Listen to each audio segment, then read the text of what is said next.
दोस्तों, इम्तिहान काबिलियत बराए उर्दू असातिज़ा के लिए हमने जो टेस्ट सीरीज़ प्रोवाइड कर रहे हैं उसके सेट 1 के सॉल्यूशन के साथ हम आपका इस्तकबाल करते हैं।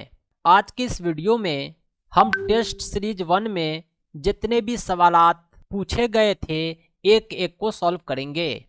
यह वीडियो थोड़ा लंबा होगा लेकिन कंप्लीट होगा। तो आइए बगैर किसी देरी के हम शुरुआत करते हैं। हालांकि हम टेस्ट सीरीज का पीडीएफ सॉल्यूशन भी उपलब्ध करा रहे हैं जो आपके इंडिविजुअली सेंड किए जाएंगे। टेस्ट 1 में जो पहला सवाल हमने ऐड किया था वो था कि जो आवाज़ इंसान के मुंह से निकलती है उसे क्या कहते हैं। ऐसी आवाज़ जो इंसान के मुंह से निकलती है उसे लफ्ज़ कहते हैं। सही जवाब हो जाएगा ऑप्शन डी। अगला सवाल है इमानत के माने क्या हैं। इमानत का मतलब होता है एक ऐसी प्रॉपर्टी, एक ऐसी जायदाद जिसकी हिफाजत करना आपकी जिम्मेदारी है। इसका उल्टा होता है खयानत, यानी खयानत का मतलब यह होता है कि आपने उसे बर्बाद कर दिया। बाकी वईदत हो, तहवील हो, सुपुर्द हो, ये सब अमानत के ही माने हैं। अगला सवाल है आका की जिद बताएं। आका का मतलब होता है मालिक, इसका उल्टा क्या होगा। इसका उल्टा हो जाएगा गुलाम। जिद का मतलब ही होता है गुलाम। अगला सवाल है चौथा नंबर, वो नज़म जिसमें अल्लाह की तारीफ़ की जाए उसे क्या कहते हैं। ऐसी नज़म को हम्द कहते हैं जिसमें अल्लाह की तारीफ़ की जाए, और नात ऐसी नज़म को कहते हैं जिसमें रसूलुल्लाह की तारीफ़ की जाए। अगला सवाल है पांचवा नंबर, झैल में लाहिका की मिसाल है। मैं आपको बतलाना चाहूँगा कि लाहिका होता क्या है। साबका जो होता है वो किसी भी लफ्ज़ के पहले लगकर एक नया अल्फाज बनाता है। लाहिका इसका ठीक उल्टा होता है, या पहले नहीं बल्कि बाद में लगता है। आइए हम इसी 4 ऑप्शन में साबका लाहिका दोनों दिखाते हैं। यह है बेदीन, इसमें जो है बे साबका लगा है दीन में, तो एक नया लफ्ज़ बनाया है बेदीन। अब अगला ऑप्शन है बाखुदा, इसमें बा साबका लगा है खुदा में, तो बाखुदा एक नया लफ्ज़ बना। बखिदमत, ब जो है बे साबका खिदमत में लगा तो एक नया लफ्ज़ बखिदमत बनाया। खिदमत में गुजार लाहिका जब लगता है तो खिदमत गुजार बनता है, यानी सही जवाब हो जाएगा ऑप्शन डी। अगला सवाल है प्यारे नबी सल्लल्लाहु अलैहि वसल्लम का लक़ब है। हमारे नबी जो पाक जो थे उसके बहुत सारे लक़ब थे। उन्हें अहमद मुस्तफ़ा, हबीब खुदा, सरवर अंबिया, यासीन, अहमद, मोहम्मद और बहुत सारे लक़ब थे, यानी सब ऑप्शन सही हैं ऊपर के तमाम। अगला सवाल है झैल में मुज़क्कर कौन है। मुज़क्कर उसे कहते हैं जो मेल हो, मुअन्नस उसे कहते हैं जो फीमेल हो। उर्दू, आज़ाद, हवा, इजाज़त, चारों ऑप्शन पर जब आप गौर करेंगे तो आज़ाद होता है मुज़क्कर। अगला सवाल है थाइपोलिस गुदूद कहाँ पाए जाते हैं। ये एक ग्लैंड होता है, ग्रंथि होता है जो दिमाग में पाया जाता है। हमारे शरीर के अंदर, हमारे बदन के अंदर ही होता है। अगला सवाल है गुलशन गुलशन फूल खिलाओ, लम्हा लम्हा खुशहा पाओ। एक नारा है, इसका मुकाम क्या होगा। यानी ऐसे नारे कहाँ पर लगाए जाएंगे, कागज पर लिखकर कहाँ पर चिपकाए जा सकते हैं। गुलशन गुलशन फूल खिलाओ, लम्हा लम्हा खुशियाँ पाओ। जब बात हो रही है फूल की, बात हो रही है गुलशन और बाग की, तो ऐसे नारे जो है बाग के आसपास ही लगाए जाएंगे, क्योंकि फूल खिलेगा तो खुशियाँ मिलेगी। ये खुशियाँ अलग अलग सूरतों में मिलेगी। अगला सवाल है मनाजात के मुतरादिफ नहीं है। मुनाजात एक नज़म होती है, ऐसी नज़म होती है जिसमें बंदा जो है रब्बे कायनात की तारीफ़ करता है, फिर रब से फरियाद करता है। बंदा रब की तारीफ़ करेगा, फिर फरियाद करेगा, यानी वो इल्तजा करेगा, दरख्वास्त करेगा, दुआ मांगेगा। लेकिन दवा जो है मुनाजात का मुतरादिफ नहीं है। मुतरादिफ कहते हैं ऐसे अल्फाज को जिसका माना सेम हो, यानी मुनाजात का जो माना है वो दुआ, दरखास्त, इल्तजा का है, लेकिन दवा का नहीं। अगला सवाल है 11 नंबर, लोहे के चने चबाने का क्या मतलब है। एक मुहावरा होता है लोहे के चने चबाना, इसका मतलब होता है खूब मेहनत करना। अगला सवाल है ज़ैल में सही तलफ़ुज़ की पहचान कीजिए। तस्दीक लिखा हुआ है लेकिन 3 गलत है, 1 सही है। तस्दीक में सीन नहीं बल्कि साद होता है, तो नहीं बल्कि ते होता है, काफ होता है ना कि काफ। सही जवाब हो जाएगा ऑप्शन बी। अगला सवाल है वो इस्म जो किसी की सिफत बताए उसे क्या कहते हैं। ऐसा इस्म जो सिफत बतलाता है उसमें इसमें सिफत यानी विशेषण एडजेक्टिव कहते हैं। जैसे काला हो, गोरा हो, पीला हो, नीला हो, यानी इसे इसमें सिफत कहते हैं। अगला सवाल है 14 नंबर वो कहानी जिसको स्टेज पर किरदारों की मदद से पेश किया जाए उसे ड्रामा कहते हैं। ड्रामा का ऑर्गेनाइज होता है लम्हा लम्हा, वक्त ब वक्त। आपने देखा होगा कि ये स्टेज बनता है और किरदारों की मदद से उसे फिल्म की शक्ल दी जाती है। अगला सवाल है खुशी का हम माना बोलते हैं मुतरादिफ को जिसका मीनिंग सेम हो। खुशी का हम माना हो जाएगा मुसर्रत। सही जवाब है ऑप्शन ए। अगला सवाल है नालंदा की कदीम तरीन यूनिवर्सिटी किस मजहब का तालीमी मरकज़ था। नालंदा में जो बहुत पहले यूनिवर्सिटी था वो बौद्ध मजहब का तालीमी मरकज़ था, बौद्धिस्ट की शिक्षा दी जाती थी। अगला सवाल है ताजमहल की तामीर किस मुगल बादशाह ने करवाया था। ताजमहल जो आगरा में है इसकी तामीर शाहजहां ने करवाया था मुमताज़ महल की याद में जो उसकी बेगम थी। अगला सवाल है 18 नंबर आयात की जमा क्या है। जमा बोलते हैं प्लुरल को, बहुवचन को। आयात की जमा हो जाएगा आयात। अगला सवाल है हमारे मुल्क का कौमी दरख्त कौन है। हमारे मुल्क का कौमी दरख्त है बरगद। सही जवाब है ऑप्शन सी। अगला सवाल है हुरूफ की सही तरतीब पहचानिए। यहाँ पर जो है 4 तरतीब दिया हुआ है हुरूफ तहजी का जिसमें 3 गलत है। रे के बाद पे नहीं बल्कि पे के बाद रे आता है। यहाँ अलिफ दाम लाम तो है, तो जो है लाम से पहले आता है, यानी ये दोनों नहीं हो सकता है। काफ एन मीम ये इसमें जो है एन जो है काफ के पहले आता है, ये भी गलत है। लेकिन अलिफ के बाद बे आता है, बे के बाद जीम आता है, जीम के बाद दाल आता है। सही जवाब हो जाएगा ऑप्शन डी। अगला सवाल है हजरत उमर रज़ी अल्लाह ताला अन्हो मुसलमानों के खलीफा थे। हजरत उमर रज़ी अल्लाह ताला अन्हो मुसलमानों के खलीफा थे लेकिन ये दूसरे खलीफा थे। खलीफों की तरतीब में बतलाना चाहूँगा। मुसलमानों के सबसे पहले खलीफा थे हज़रत अबू बकर रज़ी अल्लाह ताला अन्हो। दूसरे खलीफा थे हज़रत उमर रज़ी अल्लाह ताला अन्हो। तीसरे खलीफा थे हज़रत उस्मान गनी रज़ी अल्लाह ताला अन्हो। चौथे खलीफा थे हज़रत अली रज़ी अल्लाह ताला अन्हो। अगला सवाल है 22 नंबर उस्ताद बिस्मिल्लाह खां सबसे बड़े कौन थे। उस्ताद बिस्मिल्लाह खां काफ़ी फेमस थे शहनाई बजाने में। यह जो है सबसे बड़े शहनाई नवाज थे। अगला सवाल है दीपावली का त्यौहार किस मौसम में मनाया जाता है। दीपावली जो होता है यह सर्दी के मौसम में मनाया जाता है। अगला सवाल है गांधी जी ने नमक सत्याग्रह की शुरुआत कब की थी। गांधी जी ने बहुत सारे आंदोलन चलाए हैं, उसमें नमक सत्याग्रह भी काफ़ी फेमस है और इसकी शुरुआत उन्होंने 1930 से दांडी यात्रा से की थी। अहमदाबाद के दांडी में जाकर नमक बनाया था। अगला सवाल है 25 नंबर माँ बाप की डैश करनी चाहिए। माँ बाप की अतात करनी चाहिए। अतात का मतलब होता है फर्मा बरदारी करना, बात को मानना, कहना मानना। बात रही बागी ऑप्शन की, मलामत का मतलब है बेइज्जती, बगावत होता है, उससे लड़ना। इबादत तो करना नहीं चाहिए अल्लाह के अलावा किसी का। सही जवाब हो जाएगा ऑप्शन डी। अगला सवाल है ज़ैल में किसका इस्तेमाल इस्म के बदले होता है। ज़मीर का इस्तेमाल इस्म के बदले होता है। अगला सवाल है काकोरी ट्रेन डकैती केस कब अंजाम पाया था। काकोरी कांड जो हुआ था जिसमें अशफाकुल्ला खां शहीद और रोशन सिंह बहुत सारे लोगों को फांसी दी गई थी, इन्हीं लोगों ने इसे अंजाम दिया था। यह घटना हुई थी 1925 में, यानी यह 1925 में काकोरी स्टेशन पर ट्रेन को लूटा गया था। अगला सवाल है 28 नंबर x की कदर x/5 बराबर 12 में तलाश करें। यानी एक इक्वेशन दिया हुआ है x बराबर 5 बराबर 12, इसमें x का वैल्यू क्या होगा। आइए इसे हम सॉल्व करके दिखलाते हैं।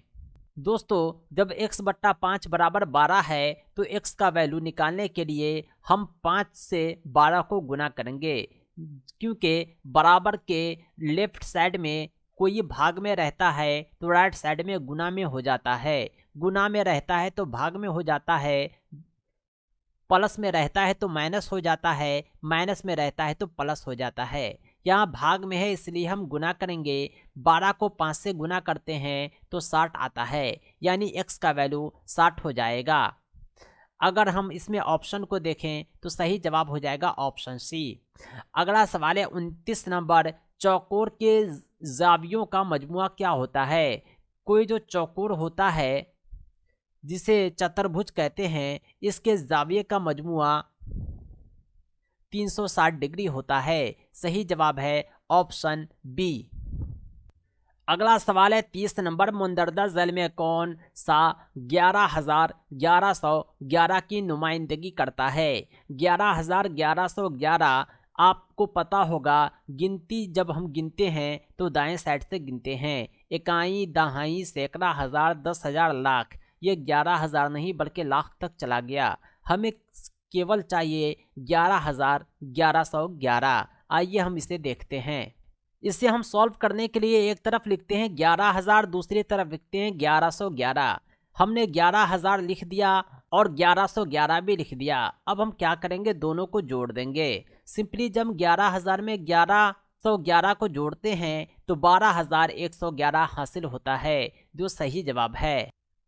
सही जवाब हो जाएगा ऑप्शन डी। अगला सवाल है, मुंदरजा झैल नंबरों में से कौन सा सऊदी तरतीब में तरतीब दिया गया है। सऊदी तरतीब किसे कहते हैं, इसे असेंडिंग ऑर्डर कहते हैं। सऊदी तरतीब में सजाने के लिए सबसे पहले छोटी संख्या लिखते हैं, उसके बाद उससे बड़ी संख्या, उसके बाद उससे बड़ी आदत को लिखते हैं, उसके बाद उससे बड़े आदत को, उसके बाद उससे बड़े आदत को, यानी छोटे से बड़े की तरफ हम बढ़ते जाते हैं। अगर आप चारों ऑप्शन पे गौर करेंगे तो आप पाएंगे कि 1011, 1111, 1110, 1111 ये जो है सऊदी तरतीब में असेंडिंग ऑर्डर में सजाया गया है।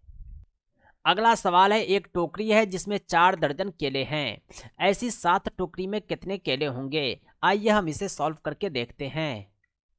एक टोकरी में जब 4 दर्जन केले हो तो टोकरी में कुल केले कितने हैं, वो 48 हैं, क्योंकि एक दर्जन में 12 केले होते हैं तो 4 दर्जन में 12 चौके 48 केले हो जाएंगे। अब बात रही 7 टोकरी की, तो हम 48 को 7 से गुना करेंगे तो 336 आएगा, यानी 7 टोकरी में कुल मिलाकर 336 केले मौजूद हैं, जो ऑप्शन नंबर बी में मौजूद है। अगला सवाल है, नंबरों को 8 सैकड़ों 7 दसियों 9 यूनिट्स को कैसे लिखेंगे। यानी ऐसा नंबर जिसमें सैकड़ा जो है 8 हो, 7 जो है 10वें स्थान पर हो और 9 जो हो वो इकाई जगह पर हो। आइए हम इसे सॉल्व करते हैं। आप देख रहे होंगे हमने 8 सैकड़ा लिख लिया, क्वेश्चन से देखकर 7 दहाई लिख लिया, फिर 9 इकाई लिख लिया। सैकड़ा को हमने 100 से गुना किया है, दहाई को 10 से, इकाई को 1 से। जब सबको आपस में जोड़ेंगे तो वह 879 हासिल हो जाएगा।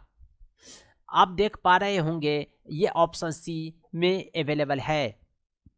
अगला सवाल है 34 नंबर, 520 में 5 की मकामी कीमत क्या है। मकामी कीमत बोलते हैं प्लेस वैल्यू को, यानी मकाम के मुताबिक कीमत बदलता रहता है। मकामी कीमत निकालने की बात की जाए तो मैं आपको एक ट्रिक बताऊंगा। 520 में 5 तलाशिए कहाँ पर है। 5 के दाएं जानिब कितने अदद हैं। 5 के दाएं जानिब आप देख रहे होंगे 2 अदद है, हम जो है 5 पर 2 जीरो बैठा देंगे, यही 5 की मकामी कीमत हो जाएगी। अगला सवाल है, एक अदद जो अपने और एक के अलावा किसी और अदद से तकसीम नहीं होता है उसे क्या कहते हैं। ऐसा अदद जो अपने से तकसीम हो, एक से तकसीम हो और किसी से तकसीम न हो, ऐसे अदद को प्राइम नंबर कहा जाता है। हिंदी में इसे अभाज्य संख्या कहते हैं। अगला सवाल है 36 नंबर, मुंदरजा झैल में किस कसर की ज्यादा से ज्यादा कदर है। 4 ऑप्शन है किसका वैल्यू ज्यादा है। 13/13 1 होता है, 13/0 इनफाइनाइट होता है, 13/1 का वैल्यू 13 होता है, 1/13 यानी 1 का जो है 13वां हिस्सा जो 0.1 बहुत ज़्यादा हो जाएगा। कहने का मतलब ये है कि ये तो काफ़ी कम है, सबसे कम ये है, ये 1 है, यानी इस चारों को देखा जाए तो 13 का वैल्यू जो होता है सबसे ज़्यादा होता है। सही जवाब हो जाएगा ऑप्शन सी।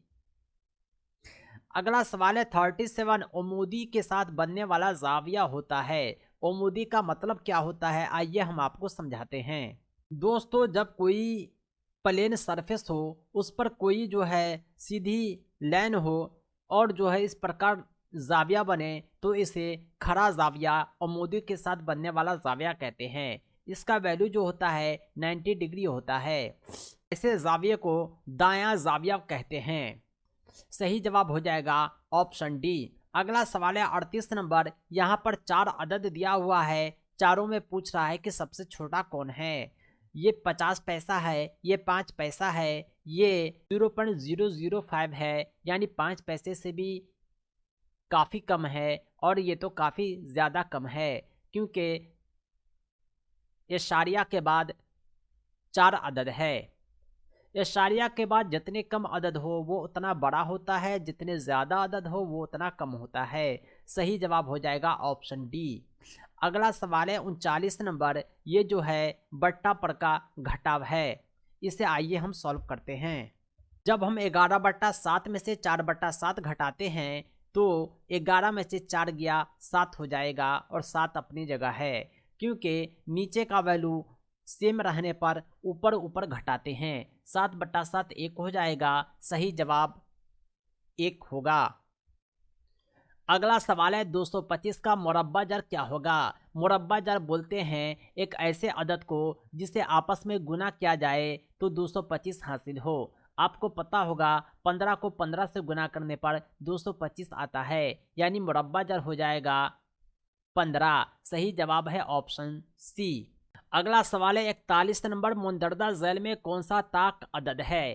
ताक अदद उसे बोलते हैं जो 2 से भाग देने पर, डिवाइड करने पर पूरा पूरा न कटे। ताक अदद की पहचान क्या है कि उसके आखिर में जो इकाई अदद होता है वहाँ 1, 3, 5, 7, 9 हो। अगर 1, 3, 5, 7, 9 में कोई भी एक अदद इकाई अंक में है तो वह ताक अदद है। सही जवाब हो जाएगा ऑप्शन सी। अगला सवाल है 42 नंबर। बराबर लंबाई और चौड़ाई वाली शक्ल को क्या कहते हैं। मैं एक शक्ल बना रहा हूँ, इसकी लंबाई और चौड़ाई बराबर है, ऐसी शक्ल को मुरब्बा कहते हैं। आपको लग रहा होगा इसे हम चौकोर भी बोलेंगे। नहीं, ये जो शक्ल हम बना रहे हैं हम इसे भी चौकोर कह सकते हैं, लेकिन मुरब्बा नहीं, जबकि ये चौकोर भी है और मुरब्बा भी है। कहने का मतलब ये हुआ लंबाई और चौड़ाई बराबर हो तो उसे हम मुरब्बा कहेंगे, चौकोर नहीं। सही जवाब है ऑप्शन ए। अगला सवाल है 43। क्यूबॉइड की शक्ल होती है। क्यूबॉइड कहते हैं घनाभ को जिसमें लंबाई, चौड़ाई, ऊंचाई सब आपस में बराबर हो। क्यूबॉइड की जो शक्ल होती है वो डाइस जैसी होती है। लूडो का जो छक्का होता है जिसे पासा कहते हैं वो क्यूबॉइड शेप का होता है।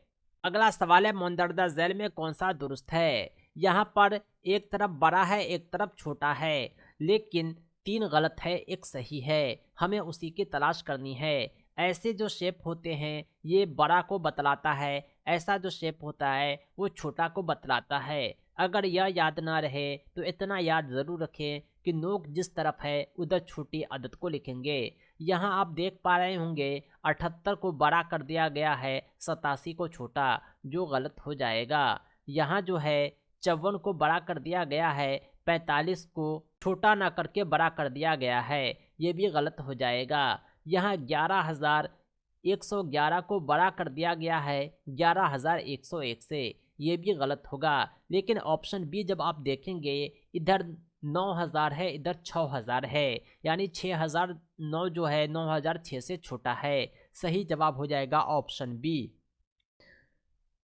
दोस्तों, एक सवाल जो इसमें था, इसमें जो है एक मिसप्रिंटिंग आ गया है। ये 1,000/18 नहीं बल्कि 18/1000 था। अब आइए इसे हम सॉल्व करते हैं। इसको इशारिया में तब्दील करना है। जब इशारिया में तब्दील करने की बात आए तो नीचे 3 जीरो है तो ऊपर जो है 3 अदद के बाद इशारिया हो जाएगा। 18 जो है वो 2 अदद है, एक ज़ीरो हम बैठाएंगे तो 0.018 सही जवाब हो जाएगा, यानी ऑप्शन डी सही है। अगला सवाल है 40 नंबर, चौकोर का चौथा जाविया तलाश करना है। 3 जाविया दिया हुआ है, वो है 125, 75 और 55 डिग्री। आइए चौथा जाविया हम तलाश करते हैं।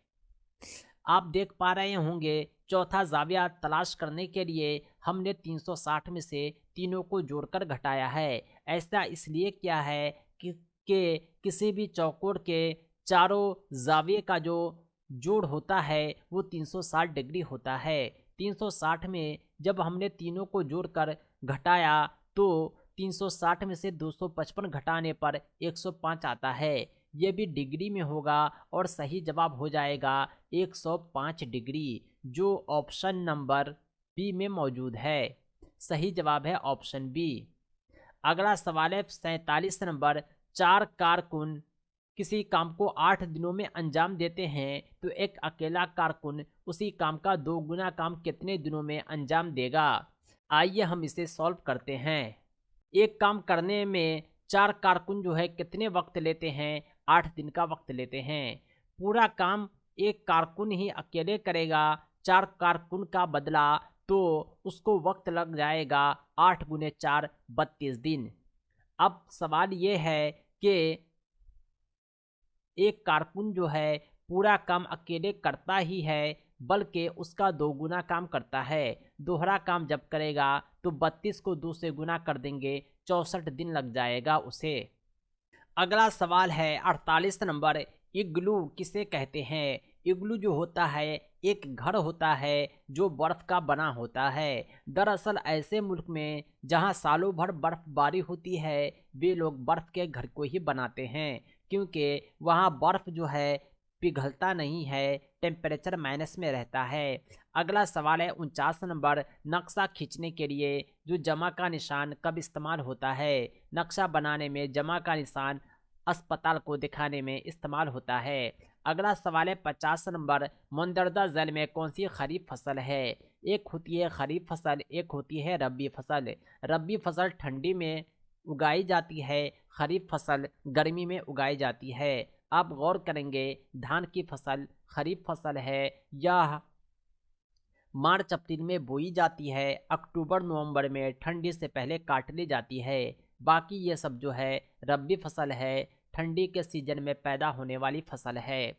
अगला सवाल है 51, मुंदरदा झील में किस धातु को चाकू से काटा जा सकता है। दोस्तों धातु जो होता है नॉर्मली काफ़ी कठोर होता है, मजबूत होता है, उसे चाकू से काटना पॉसिबल नहीं होता, लेकिन सोडियम को चाकू से काटा जा सकता है। ये वाहिद धातु है जिसे चाकू से काटा जा सकता है। अगला सवाल है 52 नंबर, परिंदे अपने घोंसले क्यों बनाते हैं। परिंदे जो अपने घोंसले बनाते हैं वो सिर्फ और सिर्फ अंडे देने के लिए बनाते हैं, बाकी सर्दी से बचने के लिए, बारिश से बचने के लिए, बच्चों की परवरिश के लिए वे अपने घोंसले कभी नहीं बनाते। अगला सवाल है 53, माहौलियात और माहौलियात का हयातियाती जुज़्व क्या है।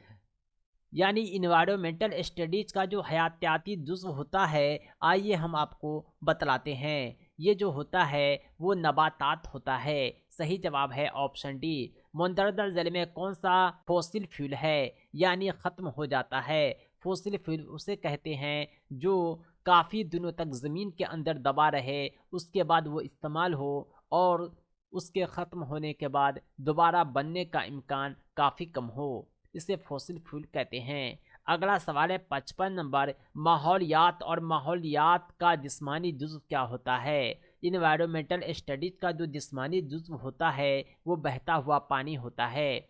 अगला सवाल है दहन। दहन का मतलब होता है जलना। हम जो आग जलाते हैं उसे दहन का अम्ल कहते हैं। इसके लिए जो शराइत हैं वो आतिशगीर मादे की मौजूदगी, यानी ऐसा मादा जो जलने के काबिल हो। दूसरा है हवा की मौजूदगी। हम जो है ऑक्सीजन की कमी में नहीं जला सकते। जलते हुए मोमबत्ती को गिलास से ढकेंगे तो ये बुझ जाएगा। मादे के इग्निशन, दर्जे हरारत का हुसूल, यानी कागज़ को जलने का दर्जे हरारत, लकड़ी के जलने के दर्जे हरारत में डिफरेंस होता है। कहने का मतलब यह है कि दहन के अम्ल के जो शरायत हैं उसमें तीनों के तीनों इंक्लूड हैं। सही जवाब है ऑप्शन डी। अगला सवाल है हयातियात और माहौलियात के बाहमी ताल्लुकात के मुताले को क्या कहते हैं। जो हयातियात और माहौलियात का बाहमी मुताला होता है उसे इकोलॉजी कहा जाता है। अगला सवाल है माहौलियाती मसला की मिसाल क्या है। यहाँ पर 3 मसले दिए हुए हैं जो माहौलियाती से संबंधित है, चाहे वो सब्ज सियारे का असर हो, चाहे वो तेज़ाबी बारिश हो, अम्लीय वर्षा हो, चाहे ओजोन की तह में कमी हो। ये सब जो होता है हमारे इन्वायरमेंटल के हरासमेंट के कारण होता है। सही जवाब हो जाएगा ऑप्शन डी। अगला सवाल है माहौलियाती इन्हितात की इंसानी वजह क्या है। जो माहौलियाती इन्हितात होता है उसकी इंसानी वजह आबादी का धमाका भी है, काफ़ी तेज़ी से आबादी का बढ़ना भी है, जंगलात की कटाई भी है। जब जंगल कटेंगे तो हमारा माहौल डिस्टर्ब होगा, पॉल्यूशन फैलेगा, क्योंकि जंगलात जो होते हैं जहरीले गैस को जज्ब करते हैं। शहरकारी भी माहौलियाती इन्हितात की इंसानी वजह है, यानी सही जवाब हो जाएगा मुंदरजा बाला तमाम, ऑप्शन डी। अगला सवाल है मुंदरजा झैल में कौन सी गैस हवा को सबसे ज़्यादा आलूदा यानी गंदा करती है। कार्बन डाइऑक्साइड गैस भी हवा को आलूदा करती है लेकिन उतनी ज़्यादा नहीं। लेकिन कार्बन मोनोऑक्साइड गैस काफ़ी जहरीली गैस है, यह हवा को बहुत ज़्यादा आलूदा करती है। अगला सवाल है बैलों के ज़रिए गाड़ी को खींचना किस ताकत की मिसाल है। जब बैल अपनी ताकत से गाड़ी को खींचता है तो ये अज़लाती कुव्वत पेशीय बल होता है, जिसे पेशीय बल कहते हैं। अपने आज़ा की कुव्वत से गाड़ी को खींचता है, इसलिए इसे अज़लाती कुव्वत कहा जाता है। सही जवाब है ऑप्शन ए। अगला सवाल है फ़ज़ाई आलूदगी को कम किया जा सकता है। फ़ज़ाई आलूदगी को दरख्त लगाकर हम कम कर सकते हैं क्योंकि वह ऑक्सीजन छोड़ते हैं। अगला सवाल है सेहराबंदी का क्या सबब है। सेहराबंदी का मतलब क्या होता है, आइए पहले हम ये समझाते हैं। दोस्तों सेहराबंदी बोलते हैं मरुस्थलीकरण को, यानी पेड़ पौधे ख़त्म हो जाएं, ज़मीन जो है बंजर हो जाए और जो है मिट्टी बालू में तब्दील हो जाए, इसे ही सेहराबंदी कहा जाता है। सेहराबंदी का जो सबब होता है दर्जे हरारत काफ़ी ज़्यादा हो जाता है, बारिश कम होती है, क्योंकि पेड़ पौधे के लिए बारिश काफ़ी ज़रूरी है और गर्मी ज़्यादा होने से, बारिश कम होने से उसका वजूद ख़त्म हो जाता है, यानी हरियाली ख़त्म हो जाती है और सेहराबंदी आ जाता है। सही जवाब हो जाएगा ऑप्शन डी। अगला सवाल है 64 नंबर समुद्रों में पानी की सतह में इजाफे की वजह क्या है। समुद्र जो होते हैं उसके पानी की सतह के इजाफे की जो वजह होती है वो है कतबी खतों में बर्फ़ का पिघलना। जब बर्फ़ पिघलता है तो वो पानी नदी में आता है, नदी से समंदर में जाता है और समंदर में पानी की सतह में इजाफा हो जाता है। अगला सवाल है पानी के जो तेज़ाबी और बुनियादी महलूल होते हैं, घोल होते हैं, बिजली के अच्छे मौसूल होते हैं, उसका कारण है H+OH- आयन की मौजूदगी। यही दोनों जो होते हैं करंट को इधर से उधर ट्रांसफ़र करते रहते हैं। अगला सवाल है 66 नंबर सब्ज़खोर जानवर को क्या कहते हैं। जो जानवर सब्ज़खोर होते हैं उसे बुनियादी सारिफ प्राथमिक उपभोक्ता कहा जाता है। अगला सवाल है मुंदरजा झैल में कौन सा आसमानी जिसमें सितारा है। सूरज जो होता है एक तरह का सितारा होता है। ग्लोबल वार्मिंग की वजह क्या है। Global warming green house effect की वजह जो है कार्बन डाइऑक्साइड में इजाफा है। सही जवाब हो जाएगा ऑप्शन बी। अगला सवाल है दहन के लिए ज़रूरी है। दहन का मतलब होता है जलना, इसके लिए ज़रूरी है हवा, क्योंकि हवा नहीं रहेगा तो कोई भी चीज़ जल नहीं सकता। एक मोमबत्ती जल रहा है, आइए हम इसे गिलास से ढकते हैं आप देखेंगे मोमबत्ती भूत गया, क्योंकि यहाँ का जो हवा था ये ख़त्म हो गया। अगला सवाल है, कौन सी नुकसानदेह शाह है जो ओजोन की तह से जज्ब होती है। ओजोन जो होता है वो बहुत सारी नुकसानदेह शाह को जज्ब कर लेता है। उसमें एक ये भी होता है अल्ट्रा वायलेट किरण। अल्ट्रा वायलेट शाह जो होता है वो ओजोन ऑब्जर्व करता है। जब वो ज़मीन पर आ जाएगा तो स्किन कैंसर, बहुत सारी बीमारियां पैदा हो जाती है। अगला सवाल है 71 नंबर, तअद्दुद। तअद्दुद की इकाई क्या होता है। तअद्दुद को जो मापते हैं हर्ट्ज में मापा जाता है, जिसे हिंदी में आवर्ती, इंग्लिश में फ्रीक्वेंसी कहते हैं। सही जवाब है ऑप्शन सी। अगला सवाल है 72 नंबर, पौधों से सब्जी खोरों की कितनी तवानाई मुंतकिल होती है। सब्जी खोर ऐसे जानवर को कहते हैं जो सब्जी को खाते हैं, जैसे बकरी हो गया, हिरन हो गया। जब पौधे को सब्जी खोर खाएंगे तो 10% जो है तवानाई मुंतकिल होगा, यानी पौधे में जितनी एनर्जी थी उसका 10% जो है सब्जी खोर जानवरों में पहुंच जाएगा। अगला सवाल है, आँख में किसी चीज़ की एक तस्वीर बनती है। आँख में से हम जो कुछ देखते हैं उसकी तस्वीर जो है हमारे रेटिना पर बनती है। यह जो होता है वास्तविक और उल्टा छोटा होता है, यानी ये असली भी होगा, उल्टा भी होगा और छोटा होगा, जिसे हमारा दिमाग महसूस करता है और हम देख पाते हैं। सही जवाब है ऑप्शन सी। अगला सवाल है, नौजवानों के लिए दरअसल में कौन सी खुराक बेहतर है। जो नौजवान होते हैं, किशोर बालक होते हैं, उसके लिए रोटी, दाल, सब्जी ये सब काफ़ी मुफीद है। सही जवाब हो जाएगा ऑप्शन बी। अगला सवाल है, इंडियन फॉरेस्ट रिसर्च इंस्टीट्यूट कहाँ वाक़ है। इंडियन फॉरेस्ट रिसर्च इंस्टीट्यूट जो है उत्तराखंड में है, देहरादून में। सही जवाब हो जाएगा ऑप्शन ए, भारतीय वन अनुसंधान संस्थान। अगला सवाल है, हिंदुस्तान में वोट देने की उम्र क्या है। हमारे मुल्क के हिंदुस्तान में वोट देने की जो उम्र है वो 18 साल है। 18 साल के बाद कोई भी वोट डाल सकता है। शेर किस जुमरे में शामिल है। शेर जो होते हैं वो तीसरे दर्जे के सार्फिन होते हैं, क्योंकि वह ऐसे जानवरों को खाते हैं जो शाकाहारी होते हैं, और ऐसे जानवरों को भी खाते हैं जो मांसाहारी सानवी सारिफिन होते हैं, यानी यह तीसरे दर्जे के सारिफिन हो गए। सही जवाब है ऑप्शन डी। अगला सवाल है, हिंदुस्तान का आइन कब नाफिज होता है। हमारे देश का जो आइन है वो 26 जनवरी 1950 को नाफिज होता है। बात करूं हम 26 जनवरी 1949 की, इस दिन जो है हमारा आइन बनकर तैयार हो गया था, लेकिन इसके 2 महीने बाद 26 जनवरी 1950 को नाफिज होता है।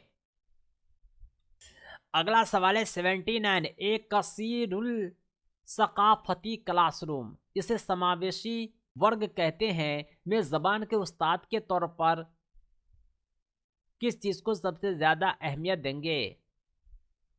ज़बान के उस्ताद अगर कसीरुल सकाफती क्लासरूम में जाए तो उसको चाहिए कि बच्चों को ज़बान के इस्तेमाल का ज़्यादा से ज़्यादा मौका फराहम करे, क्योंकि बच्चे जो हैं अलग अलग कल्चर के वहाँ मौजूद होते हैं। सबको अपनी बातों को कहने का मौका मिलेगा तो सब बच्चे एक दूसरे से कुछ ना कुछ सीखेंगे। अगला सवाल है, हिंदी ज़बान के उस्ताद की हैसियत से आपके लिए क्या अहम है। हिंदी हो चाहे उर्दू हो, अगर आप ज़बान के उस्ताद हैं तो सबसे अहम जो होता है वो आयनी इक़दार का इल्म होता है, यानी क़वायदी जो उसूल होता है यह काफ़ी इम्पोर्टेंट होता है। अगला सवाल है, 81 नंबर, पढ़ाते वक्त आम क्लास में उस्ताद की ज़्यादा से ज़्यादा तवज्जो किस नफ्सियाती हकीकत पर होनी चाहिए। इनफरादी फ़र्क पर, क्योंकि बच्चे जो होते हैं सब एक दूसरे से इंडिविजुअल डिफरेंस रखते हैं। उसी इंडिविजुअल डिफरेंस के मुताबिक उसे तालीम दी जानी चाहिए, क्योंकि सबके समझने की कैपेबिलिटी एक दूसरे से अलग होती है। अगला सवाल है, 82 नंबर, अपने क्लासरूम में एक जामे माहौल पैदा करने के लिए आप किस चीज़ को सबसे अहम समझते हैं। एक जामे क्लासरूम है, हम जो है अच्छे से पढ़ाना चाहते हैं, उसके लिए हम क्या करेंगे। उसके लिए हम बहुत सारे ऑप्शन को अपनाएंगे, लेकिन सबसे बेहतर ये होगा कि हम ज़रूरत के मुताबिक मुख्तलिफ़ किस्म के समी व बसरी वसाइल का इस्तेमाल करेंगे, क्योंकि जो जामे माहौल पैदा करने की बात कर रहे हैं यह तभी पॉसिबल होता है जब हम अलग अलग तरह के अशिया का इस्तेमाल करते हुए तालीम दें। अगला सवाल है 83 स्पीयरमैन जो एक मनोवैज्ञानिक थे, इसके मुताबिक इस्तेदलाल करने और मसाइल को हल करने की सलाहियत क्या कहलाता है? इस्तेदलाल करने और मसाइल को हल करने की सलाहियत जो होता है वो आंसर जी कहलाता है। सही जवाब है ऑप्शन बी। अगला सवाल है 84 नंबर, प्राइमरी सतह पर मुहावरों और ज़रबुल मसल की तालीम के हवाले से आपके लिए सबसे अहम क्या है? सबसे अहम यही होगा कि सियाको सबाक में मुहावरों और ज़रबुल मसल को समझना और उसको इस्तेमाल करना। यानी मुहावरे है 9 2 11 होना, कोई ज़रबुल मसल है एक पंथ दो काज, इन सब का अगर आप आम बोल चाल में इस्तेमाल करेंगे तो बच्चे उसको समझने लगेंगे और ख़ुद भी इस्तेमाल करेंगे। सही जवाब हो जाएगा ऑप्शन बी। अगला सवाल है पियाजे के मुताबिक ज़बान दूसरे इल्मी निज़ामों की तरह माहौल के साथ तामील के ज़रिए तरक्की करती है। सही जवाब हो जाएगा तामील के कारण ही जो है ज़बान जो है इल्मी निज़ामों की तरह माहौल के साथ तामील करता है। अगला सवाल है इस्लाही तालीम की कामयाबी का इन्हिसार किस पर होता है? इस्लाही तालीम की कामयाबी का इन्हिसार मसाइल की वजूहात की दुरुस्त शनाख्त पर होता है। इस्लाही तालीम की कामयाबी का इन्हिसार मसाइल की वजूहात की दुरुस्त शनाख्त पर होता है। सही जवाब है ऑप्शन बी। अगला सवाल है बोलने की महारत में अहम क्या होता है? बोलने की महारत में जो सबसे ज़्यादा अहम होता है वो है सियाको सबाक और सूरत हाल के मुताबिक बात करने के काबिल होना। सही जवाब है ऑप्शन डी। अगला सवाल है 88 मुंदरजा झैल में कौन भूलने का सबब नहीं है? मुंदरजा झैल में भूलने का जो सबब पर हम गौर करेंगे वो है उस्ताद की काबिलियत। बाकी जो सीखने की मिकदार, तकरार की कमी, जहनी कशमकश, इन सब वजूहात से कोई भूल सकता है, लेकिन उस्ताद की काबिलियत जो है भूलने का सबब नहीं है। अगला सवाल है उस्ताद नज़्म ज़ब्त का मसला हल कर सकता है? आप उस्ताद हैं, आपको नज़्म ज़ब्त का मसला हल करना है, क्लास में डिसिप्लिन बनाए रखना है, आप क्या करेंगे? क्या आप बच्चे को क्लास से निकाल देंगे? क्या सख्त सज़ा देंगे? क्या हेड मास्टर से शिकायत करेंगे? ऐसा बिल्कुल नहीं, बल्कि आप बच्चों के साथ अगर हमदर्दी करते हैं तो आप नज़्म ज़ब्त बाकी रख सकते हैं। अगला सवाल है 90 नंबर, जब कोई बच्चा नाकाम हो गया तो इसका मतलब क्या है? एक बच्चा है जो फेल कर गया, इसका मतलब होता है कि ये फेल सिस्टम हो गया है। आपने बच्चे को वो तालीम नहीं दी जिसकी उसे ज़रूरत थी। दोस्तों क्लासरूम में तलबा से कहा गया कि अपने काम से मुख्तलिफ नमूनों को एक नोटबुक में जमा करें ताकि वे अपने कम्युनिटी के लिए तैयार कर सके। इस किस्म की सरगर्मी जो होती है पोर्टफोलियो की तखसीस कहलाती है, क्योंकि पोर्टफोलियो में ही इस तरह के रिकॉर्ड इकट्ठे किए जाते हैं क्योंकि इसे देखकर उसके पास्ट को पता लगाया जा सके। अगला सवाल है रियाजी का मसला हल करने के लिए बिल्कुल जद्दोजहद कर रहा है। कौन? राजेश। इसकी अंदरूनी ताकत जो इस मसले को मुकम्मल तौर पर हल करने पर मजबूर करती है उसे तहरीक कहते हैं। यानी आखिर वो कौन सी ताकत है जो राजेश को रियाजी के मसले हल करने पर मजबूर कर रही है? ये उसकी तहरीक है। अगला सवाल है 93 वजाहत तखमीना या कंट्रोल मफरूज़ा डैश के मकासद हैं। ये सब जो होता है साइंसी तरीका होता है। अगला सवाल है सुस्त सीखने वाले बच्चों की अहम खुसूसियत क्या है? ऐसे बच्चे जो धीरे धीरे सीखते हैं, इसकी जो खुसूसियत होती है कि उनमें किसी किस्म की माजूरी है, इसी वजह से उसके सीखने और तालीमी कामयाबी को मुतासिर करने की तहरीक धीरे है। सही जवाब हो जाएगा ऑप्शन ए। कहने का मतलब यह है कि जो बच्चे सुस्त सीखते हैं उसके अंदर की जो माजूरी है अगर हम उसे तलाश कर दूर कर दें तो वे बच्चे भी बाकी बच्चों की तरह अच्छे से सीखने वाले हो जाएंगे। अगला सवाल है ज़बान में मुसलसल और जामे तशखीस का मकसद क्या है? ज़बान में मुसलसल और जामे तशखीस का मकसद होता है बच्चों कि ज़बान सीखने के अमल को जानना और समझना। मुसलसल का मतलब होता है लगातार, जामे का मतलब होता है बड़े पैमाने पर। यानी बच्चों का जब आप मुसलसल और जामे तखसीस करेंगे तो उसके हर पहलू को आप गौर करेंगे, तो आप उसके सीखने के अमल को जानेंगे भी, समझेंगे भी। अगला सवाल है तिलावत। तिलावत कहते हैं रीडिंग को। इसका असल मकसद क्या है? तिलावत का जो असल मकसद होता है पढ़ने में जो बच्चों की हिचकिचाहट है उसे ख़त्म करना।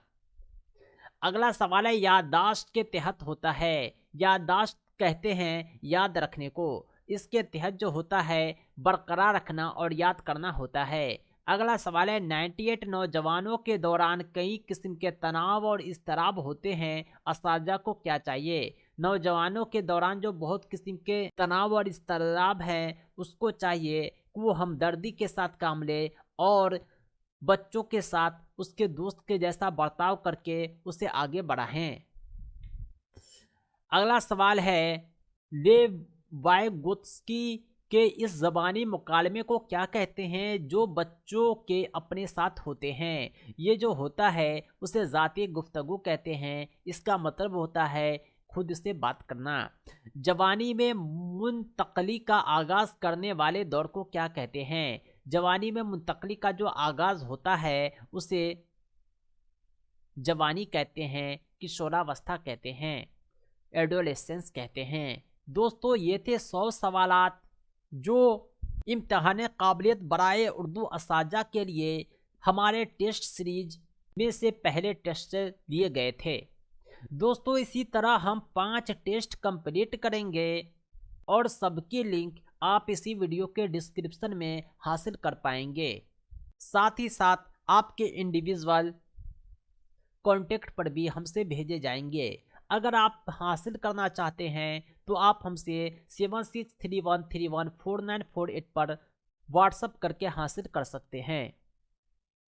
इसके अलावा दक्षता एग्ज़ाम की कंप्लीट नोट्स आप हमसे हासिल कर सकते हैं। दोस्तों आज के लिए इतना ही। बहुत बहुत शुक्रिया।